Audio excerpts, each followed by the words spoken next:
Hey everybody, happy Monday morning to all of you. I guess you'll be watching this Monday afternoon though. It's another beautiful day out here in the Pacific Northwest. Today, we're going to be talking about all of the new EX units that are coming out this week. There's going to be 5 in total, whether or not you should be prioritizing them, and what I think about their new abilities and how cool they're going to be.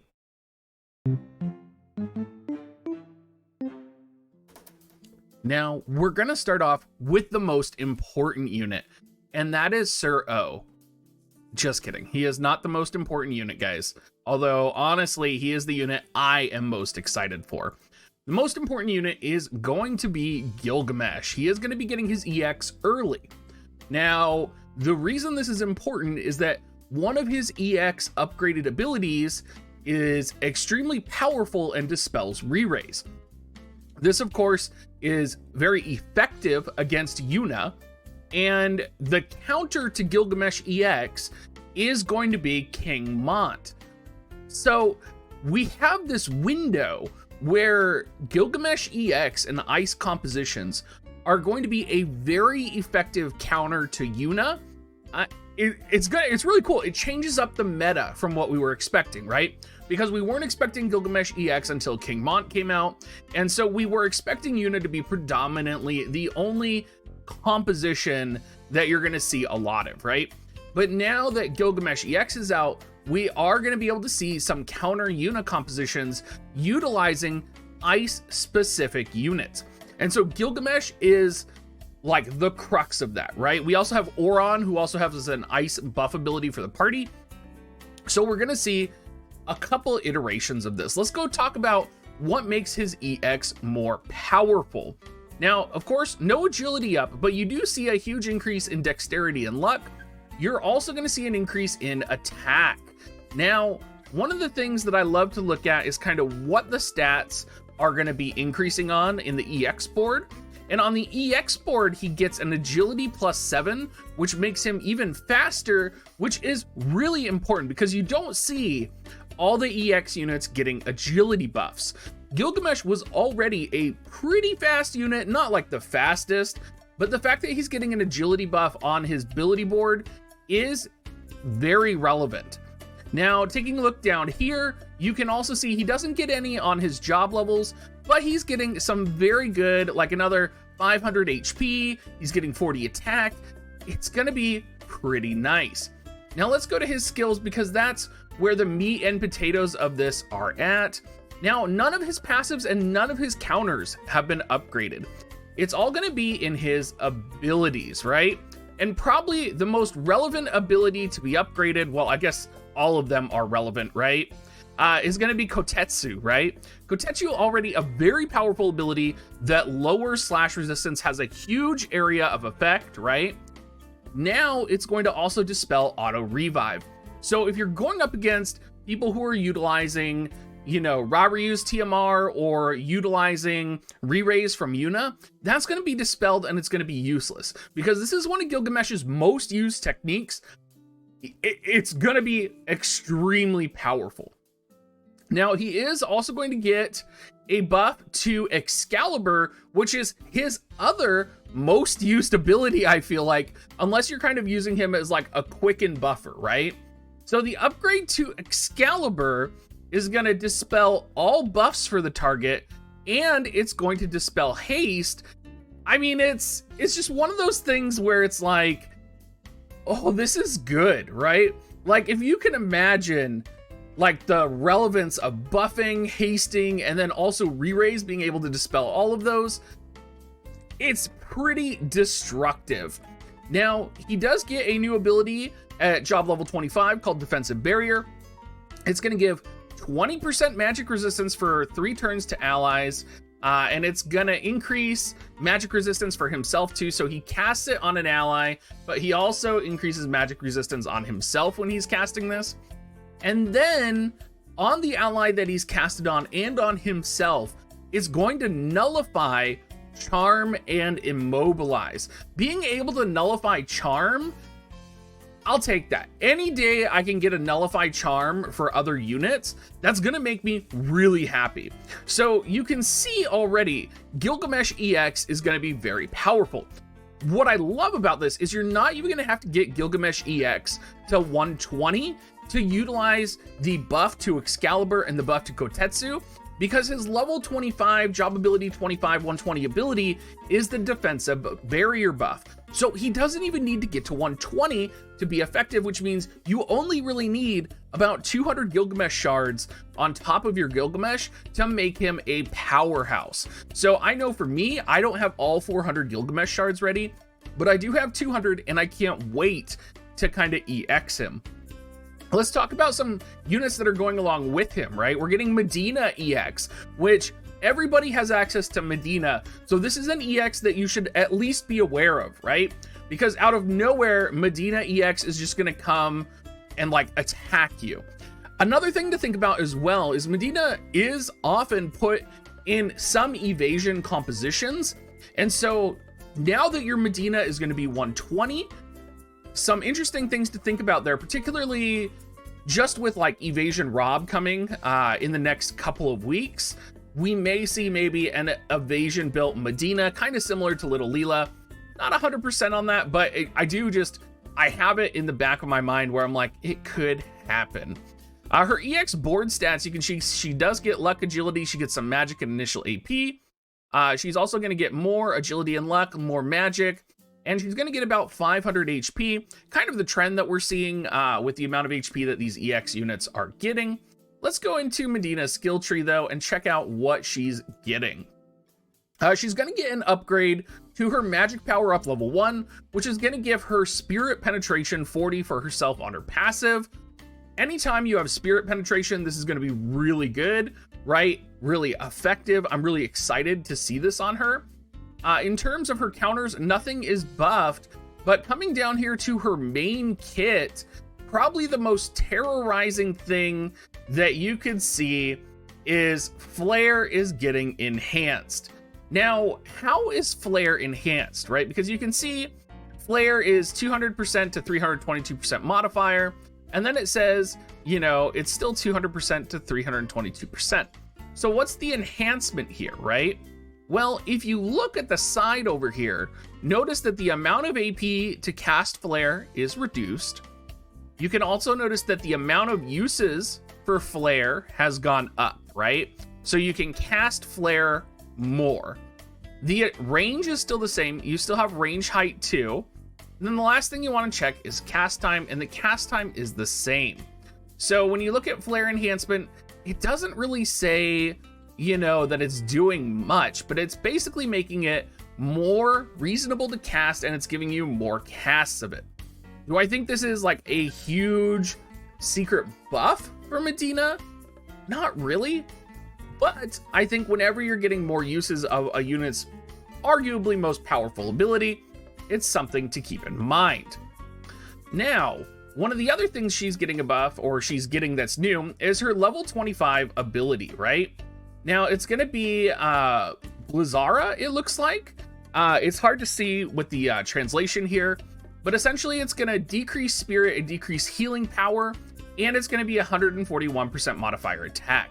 So it's going to be the secret art Blizzara, it looks like, because she does have Blizzaga up here, and she does have Blizzara in her sub kit. So it's really going to be important just to kind of make sure you have the right Blizzara set. I'm actually curious if it's actually going to have a different name because it has secret art in it. But decreasing healing power, decreasing spirit on targets, very good, very powerful. The one kind of feedback I have about this, right, is, you know, you're running spirit penetration, for example, right? Like on magic up level 1, and you're using an ability that decreases spirit. If you're decreasing spirit below 0, right, then your spirit penetration is essentially useless. So I would have liked to really have seen like magic resistance penetration instead of spirit penetration, but maybe you're going up against opponents who just have a massive boatload of spirit, which even then, not really sure. So in terms of Medina's EX, I kind of give it like I would say it's a solid 5 out of 10, 6 out of 10. Like, it's okay. It's nice. It's not going to be something that I'm going to be rushing to make an EX of. Let's talk about my man. Let's talk about my husbando. all of you guys know Sir O. Sir O, beautiful man.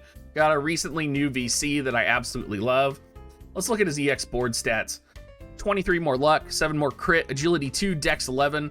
I'll take it. An additional 200 HP on his board. He's also getting an additional 491 HP, and he's going to get some nice attack, dexterity, luck. I'll take it. Let's take a look at what skills he's getting buffed here, because I know we are going to love him. No passive buffs, no counter buffs. So we're going to be getting some buffs to other things, mainly his abilities. And what's nice about this is we're getting an upgrade to Hien, one of his most used abilities, right? And it's going to buff agility 20% for 3 turns for himself when he's using Hien. Hien, very good range height, very good offensive ability, low AP. This is very powerful buff for him. Now, let's go ahead and look at what else is getting buffed here. He's getting his job level 25, a New Moon Knife. So it's going to be kind of an awkward attack around him, right? Very similar to Night Veil right here, except it's going to be extra range. But it's going to be a 2 range hit, AoE height 1, 3 cast. It's going to be 175% modifier with decreased CT 15x. Pretty good, right? Not the best, but if you are in close range, or maybe, you know, you have units that are spread out, this could be pretty effective. Now, he does also get a buff to Illusion. Illusion, one of the most powerful evasion buffs in the game, that even when you're running evasion compositions, you want this buff to go off, right? So normally Illusion increases evasion 25, and it's for 3 turns for allies.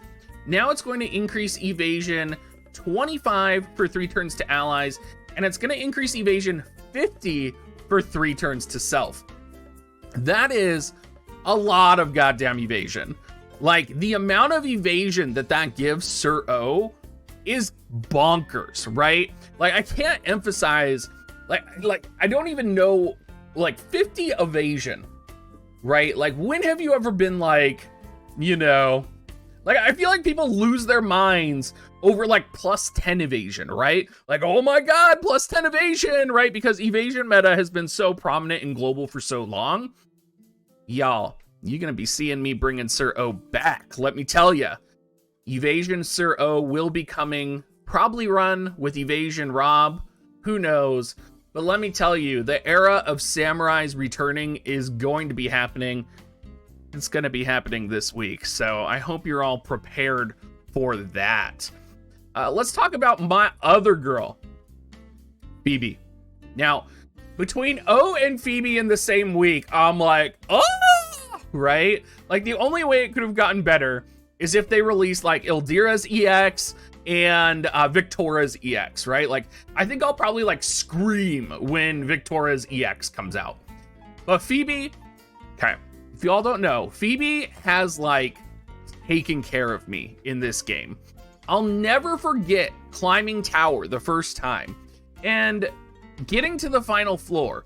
The only reason I won was because of Phoebe. Only reason. I didn't have a healer. Remember, I hated Ayaka so much because she never came to me. And my only healer was Phoebe and Miranda. But it was Phoebe and Miranda, and utilizing Phoebe, I not only beat the final stage of Tower, I also beat the 19th floor EX, I think it was, or 20 EX. I can't remember. All I remember is Phoebe is, love her so much. So much respect. So what's she getting? What is Phoebe getting that is going to be an improvement? Well, we are getting a lot. We are getting additional 54 magic, dexterity 5, agility 5 is juicy, luck 11. We're also going to be getting an additional 56 magic from her jobs, 10 luck, 12 attack, 3 AP, 4 TP, 438 HP. Overall, pretty good, right? Let's take a look at Phoebe's skills, because this is where it gets really fun. High-speed chanting, right? This is one that you're always going to have set, right? Because this is going to decrease spell cast time by 250. It's very important, especially if you have like a time mage character. But this is getting an upgrade to add 12% agility for self. So not only is Phoebe also getting that plus 5 agility, Phoebe is also going to get plus 12% agility on her base agility, right? Now, her base agility, we're going to assume, in my mind right now, I'm going to think it's about 50, I think.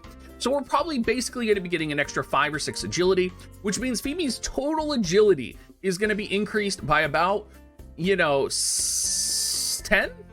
9 or 10, maybe 11.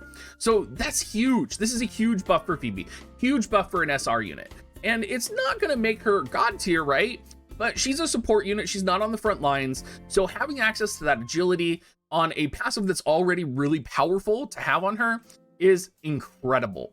Now coming down, you can see that that was one of her buffs. And then Phoebe is also getting a quicken buff. So let's go see what the quicken buff is. Now this has always confused me. And honestly, it's hard for me to tell what the buff actually is outside of casting range. So you can see the casting range has been increased by 1, and that's about it. Casting time has not changed, right? It's still at 280. Quicken is still quicken. There's no additional counts here. So I'm curious to see if that's all it is +1 to casting range. Even then, +1 to casting range is okay, especially for her most important ability, right? She also gets her level 25 ability called Speed Force. Now, this is a max casting time of 320, which if you aren't familiar with how casting time works, that's a very fast casting spell. That's like casting stone, right? Keep in mind that Phoebe also has -250. So Phoebe's spells cast at 750. Now, interestingly enough, because this is 320, it's going to cast at 6. So you have to get 640. So if you could find a way to reduce her cast time by 110, you're actually going to get her to cast this an entire cycle faster. Not sure you could do that. I would have to actually test around with it. But I'm wondering if we aren't going to get some like casting time enhancement VC for her, which would potentially impact the cycle cast time of her spells. Again, casting time is really confusing and I don't want to get into it right now, but that's something to think about with this ability. And it's basically a castable version of Mon's TMR is all it is. So it's called Speed Force, gives agility 25% for 3 turns to allies and across formation. Pretty good range. It also has range height 2, AoE height 1, which is really powerful. So it's a better castable version of Mon's TMR is how I would describe it. That's about it for Phoebe. Now there's one more unit, and I know the memes, like people go crazy. I'm actually not excited for Zazan EX, and let's go ahead and go over why. So Zazan gets no additional agility from his EX board. He gets some luck, he gets some dex, he gets some attack, he gets some HP.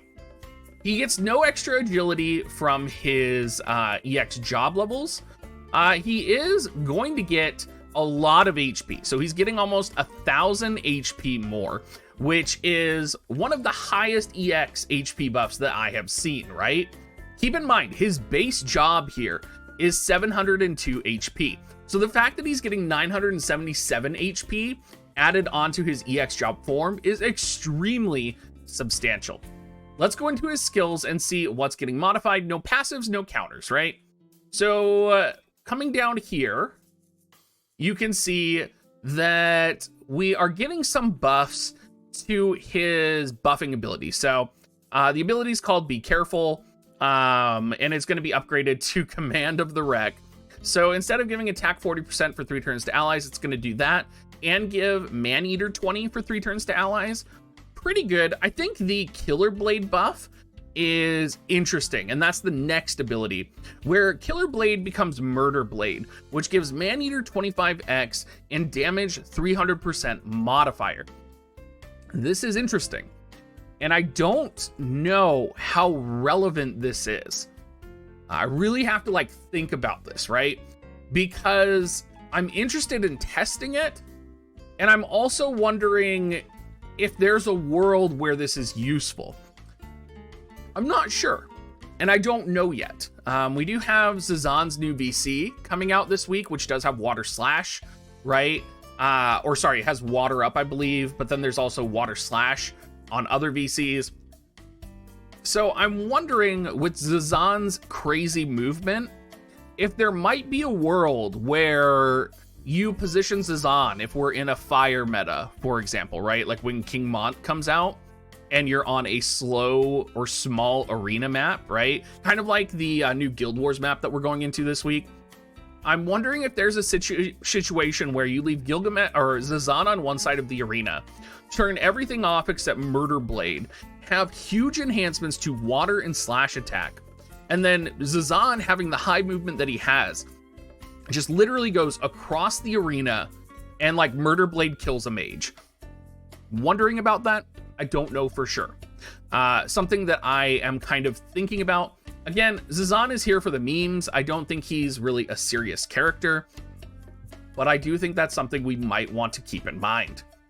Killer Cross increases Maneater 25, damage 205%, cross-based attack 3 range. Pretty powerful. Do I think that's going to bring Zazan onto all the teams? Maybe not. But it's interesting to see Zazan getting such a powerful HP buff. It's interesting seeing him get heavy modifiers and enhancements on his attacks. It'll be really interesting to see how much damage he can do, particularly against King Mont. I'm really interested, especially if you're running like a combination of like Tidus, Ildira, potentially Zazan, or Winter Victoria, Tidus, and Zazan. Like I actually wonder if Zazan EX could potentially be viable in a very niche like arena build where you're targeting King Monts directly across from you. Now I don't know for sure, and I think it's kind of like ridiculous to speculate because I haven't seen it yet. I'll be EXing my Zazan, and we will definitely be testing this. Anyway, everybody, thanks for watching. I hope you all have a great rest of your day. I will be streaming just a little bit tonight. I'll probably only stream for like 2 hours, but I hope you guys will come by and see me. I'll probably start around like 6 p.m. Pacific time. We'll be chilling, we'll be talking, and I hope to see some of y'all there. As always, if you want to support me, you can use my affiliate link if I didn't already say that, and have a great rest of your day. Also, sorry the ending is Christmas. We still need to change that.